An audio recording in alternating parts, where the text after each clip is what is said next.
Je m'appelle Elisa, j'ai 18 ans et je suis en première année de licence administration économique et sociale. Quand j'étais petite, j'ai commencé par une école maternelle classique où en fait j'étais la moitié du temps en intégration dans l'école maternelle et la moitié du temps dans un centre spécialisé. À l'école primaire, c'était pareille unité d'intégration où je pouvais encore me référer à la classe adaptée tout en étant en intégration pour certaines matières. Il y a eu le collège où là, j'étais vraiment beaucoup plus en intégration, mais toujours sur le même fonctionnement que la primaire. Et après, il y a eu le lycée où j'ai été en internat. Donc c'était un institut d'éducation motrice, un IME, où en fait, je rentrais après le lycée en fait. Donc la journée, j'allais au lycée en intégration. Et le soir, je rentrais à l'UM pour avoir des auxiliaires pour l'accompagnement au quotidien en fait, plus que pour les cours en soi. Quand je me suis orientée, ils m'ont tout de suite orientée vers un bac pro. Moi, j'avais 15 ans, j'avais pas forcément de projet en tête. Je me suis retrouvée en bac pro vente.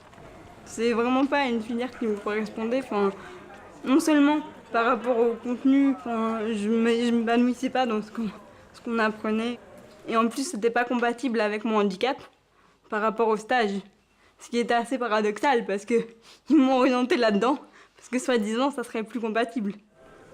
J'ai fait un semestre en bac pro-vente et après je me suis orientée en seconde générale. Et après je me suis orientée vers un bac STMG, mention ressources humaines et communication. Quand j'ai mon bac, je me suis inscrite en AES, donc une filière pluridisciplinaire. Donc on a des cours de comptabilité, de macroéconomie, mais aussi droit civil, droit constitutionnel. Au premier semestre, on a eu des cours de gestion. On a aussi des cours d'histoire, enfin on fait vraiment de tout. Ça me permettait de m'orienter vers les ressources humaines. Parce que je me disais que c'était un métier qui correspondait bien, puisqu'il y avait quand même de la communication, tout en restant un métier de bureau, donc compatible avec les difficultés de déplacement et tout le tout team. J'ai cherché une solution pour intégrer une résidence universitaire. Alors le centre ici, c'est la collaboration entre le Crous, donc vraiment le côté résidence universitaire, et la Fondation Santé des étudiants de France, qui ont décidé de collaborer pour pouvoir accueillir donc 16 personnes en situation de handicap moteur sur le campus de la fac de Nanterre. Déjà de base... Au quotidien, auprès d'Elisa, mon rôle et celui de l'équipe, c'est de l'accompagner vraiment le long des différents actes de la vie quotidienne. Ça va être le lever, la toilette, le repas et le coucher. Ça fonctionne sur la base de planning. Au début de semaine, on envoie nos horaires. Et donc après, ils distribuent les oxys en fonction de nos horaires. Sauf que si un jour, je sais pas, on a du retard, le cours il se termine plus tôt, on veut avancer, on appelle, on voit si c'est possible, et ça se fait. Enfin, c'est quand même vachement flexible. Le but du jeu, c'est de ne pas être dans un établissement médico-social calibré où à 7h on se lève, à midi on mange et à 20h on est au lit, quoi. Vraiment essayer de coller, de leur donner la possibilité d'avoir une vie d'étudiant dans une résidence universitaire. Ce que j'avais peur aussi en restant à l'internat, c'est de m'enfermer dans le système. Parce qu'en fait, on est toujours un peu entre deux bulles. On est soit pas, on n'a pas assez de difficultés, handicap pour que le monde, tout ce qui est ESAT, vous voyez, milieu protégé, nous corresponde. Mais peut-être pas assez de facilité pour que le milieu ordinaire nous corresponde totalement.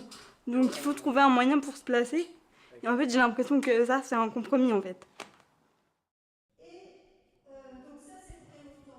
J'aide Elisa dans ses études en tant que preneuse de notes. Comme elle ne peut pas écrire, c'est moi qui suis là pour elle, donc j'écris pour elle. Et aussi, en dehors de ses études, on va à la bibliothèque. Si on doit faire des fiches pour ses révisions, ses examens, je suis là aussi pour elle. Et aussi dans ces choses de la vie personnelle, je suis là aussi si elle a besoin de remplir des papiers et tout ça. Je t'ai dit, de toute façon, si tu veux, tu me passes la comptabilité, moi je la fais chez moi. Comme ça, demain, on pourra avancer sur... C'est comme une petite sœur, hein, Elisa. On parle beaucoup, elle parle un peu de sa vie privée, moi aussi. Si je dois la conseiller souvent aussi, elle me conseille, pourtant elle est plus petite que moi. Et voilà. Une fois qu'elle a intégré l'établissement, les relations avec les autres étudiants s'est faites naturellement. Et je pense que cela est lié aussi au fait qu'elle provienne d'un établissement scolaire en milieu ordinaire. Parmi les aménagements donc, qui ont été demandés, nous avons travaillé sur son emploi du temps.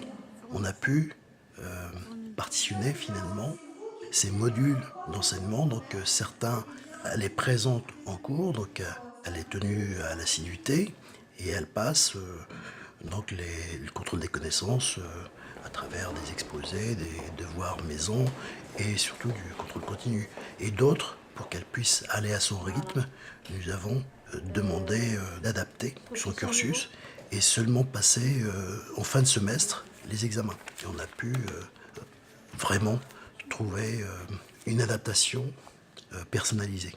Oui, donc je suis IMC, donc infirmité motrice cérébrale, donc c'est des lésions neuronales. Et en fait, ça engendre donc, une spasticité au niveau, pour moi, des 4 membres. Mais donc, la spasticité au quotidien, ça peut engendrer des contractures, des douleurs. C'est pour ça que la kiné est nécessaire et c'est pour ça que j'ai de la kiné 3 fois par semaine. Aussi pour l'entretien musculaire, parce que du coup, je bouge moins. Donc, pour pas que les muscles s'atrophient, c'est nécessaire de bouger. J'ai l'intention de changer de filière et donc récemment, j'ai envoyé le dossier à l'organisme compétent pour justement être réintégré dans une licence 1 de droit. La macroéconomie, la comptabilité, je me suis rendu compte que c'est des matières qui ne m'inspiraient pas énormément. Et à la fac, ce que j'ai remarqué, c'est que tout est une question de motivation. J'ai envie de voir quelque chose qui m'inspire vraiment et qui me fait envie. Et le droit, ça me fait envie parce que c'est très structuré, très réfléchi, mine de rien. Et je pense que vu que j'ai une bonne mémoire, ça me correspond bien. Et ce qui demande aussi, c'est une bonne capacité de travail et avec de la motivation, je pense que je l'ai aussi. Voilà. J'aimerais réussir à concilier vraiment tous les aspects de ma vie en ayant vraiment un vrai équilibre et en ayant une vie à peu près lambda et en arrivant à concilier tout ça en fait. Toute la partie médicale, le handicap, ma personnalité, enfin, réussir à avoir une vie à peu près stable.